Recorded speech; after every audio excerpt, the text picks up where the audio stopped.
Olá! No episódio de hoje você vai ouvir histórias de aparições em cemitérios, visitas noturnas e figuras nas sombras. Deixe seu like, compartilhe o vídeo e conte sua história aqui nos comentários para que ela apareça no próximo vídeo. A primeira história é experiência sobrenatural. Vou começar dizendo que tudo isso é 100% verdadeiro. Algumas pessoas acreditam em mim quando conto, outras olham para mim como se eu fosse maluco, mas tudo bem, não me importo. Na verdade, se alguém me contasse a mesma história, provavelmente não acreditaria neles também. Então, perto de onde moro, há um cemitério muito antigo chamado Snyder Cemetery. Pesquise no Google, tenho certeza de que você pode encontrar uma foto. É um local de sepultamento muito pequeno, com uma família enterrada lá. Na época, cerca de 16 a 17 anos atrás, a história antiga era que o pai matou a esposa e os filhos e incendiou a casa. Acontece que isso não é verdade. Você também pode encontrar a história por trás disso no Google. Então, uma noite, nosso amigo Robbie nos contou sobre isso. Ele disse que ia lá o tempo todo para fumar, relaxar e fazer gravações. Você sabe, todas essas coisas de fantasma. Um dia resolvemos ir até lá. Acho que era 5 de nós que fomos naquela noite. Levamos uma câmera antiga para tirar fotos. Ao nos aproximarmos do local, concordamos que não fumaríamos. Todos entramos. Vale ressaltar que este é um local pequeno, com um muro de pedra em todo o perímetro. Na parte de trás, há um portão que você pode abrir para entrar. Estávamos todos lá, passando um tempo tentando fazer perguntas e gravar. Tiramos fotos.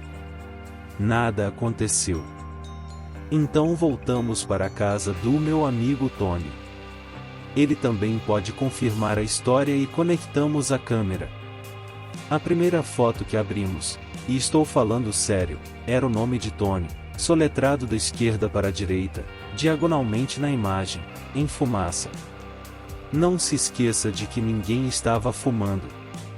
Não era um texto perfeito, mas dava para ler claramente o nome dele, então ficamos loucos. Continuamos olhando as fotos e tínhamos umas 6 ou 7 que tinham orbs, que são pequenas bolas de luz. Uma tinha um orbe no canto, no topo, que estava coberto de fumaça ou névoa, tinha um rosto nítido como o dia. O orbe na parte de baixo tinha o contorno de um homem em pé, o rosto do orbe de cima olhando para ele. O contorno do cara parecia um velho fazendeiro com aqueles chapéus de aba reta, então todos nós ficamos tipo, e meu Deus, isso é loucura. Voltamos no dia seguinte. Assim que colocamos o pé no local, a câmera começou a dizer memória cheia. Com certeza não estava cheia. Deletamos as fotos. A câmera ainda dizia memória cheia. Assim que entramos no carro para ir embora, a câmera voltou a funcionar normalmente. Isso foi algo importante. Tipo, nossa, os fantasmas não querem que a gente tire fotos. Então, na semana seguinte, começamos a ir todas as noites e nossos amigos que ouviram o que aconteceu, que nós estupidamente contamos, começaram a vir com a gente todas as noites. E a cada noite, havia mais e mais pessoas, até que chegamos a um ponto em que havia umas 15 pessoas lá. Certa noite decidi manter segredo. Apenas nós 5, a equipe original, fomos. Terminei o trabalho, saímos de carro e, 2 minutos depois de chegarmos, 2 ou 3 carros pararam atrás de nós. Fiquei irritado. Então decidi, ok, 5 pessoas entram de cada vez, por 15 minutos cada. Fomos revezando. O local não estava muito bem cuidado, então havia arbustos altos na frente. Não entramos no local dessa vez. Ficamos todos ao longo do muro externo. Os 15 minutos passaram e eu estava irritado com todas aquelas pessoas aparecendo. Então começamos a sair. Eu era o último da fila. Rick estava na minha frente. Naquela época, Rick pesava pelo menos 130 kg. Era um cara grande, daqueles que você não conseguiria simplesmente derrubar. Enquanto saíamos, quando cheguei ao final do muro, bati minha garrafa de chá no muro e gritei caralho. No exato momento em que minha garrafa atingiu o muro, Rick, na minha frente, foi arremessado. Arremessado como se um jogador de futebol americano tivesse acabado de atingi-lo. As pessoas na frente não viram ele ser arremessado. Eu corri até ele gritando o nome dele, perguntando se ele estava bem. Ele estava apenas olhando para o céu, com os olhos arregalados. Todos vieram correndo porque eu estava gritando o nome dele. Ele não estava respondendo, apenas olhando para o céu. Depois de cerca de 15 segundos desde que ele foi jogado ao chão, ele se senta ereto, como no filme do Exorcista, e diz: "Quem me empurrou?" Eu fiquei tipo: "Cara, ninguém te tocou, você simplesmente foi arremessado." Algumas pessoas poderiam dizer que ele apenas caiu, mas isso não aconteceu. As pessoas que caem não param a 4,5 metros de distância de onde estavam caminhando. Todos nós ficamos chocados e saímos de lá. Alguns poderiam dizer que ele estava fingindo. Rick basicamente ficou marcado para o resto da vida e ele nunca mais voltou lá. Eu voltei lá uma vez, cerca de 2 anos atrás, com alguns amigos de forma muito apreensiva, e, com certeza, não bati no muro desta vez. A próxima história é A Ameaça Noturna. Eu tinha cerca de 12 anos quando isso aconteceu. Minha família possui um chalé em um lago para onde íamos algumas vezes durante o verão. Na época, meus pais dormiam em um trailer, mas tínhamos que dormir no chalé em formato de A. Eu estava dormindo ao lado da minha mãe e padrasto, e minha irmãzinha estava dormindo do outro lado. Então, eu acordo no meio da noite, por volta das 3 da manhã, e tenho aquela sensação de que estou sendo observado. Então viro de costas e congelo de medo, porque há 2 figuras paradas sobre mim, apenas me olhando. Elas não tinham traços distintos, apenas escuridão pura.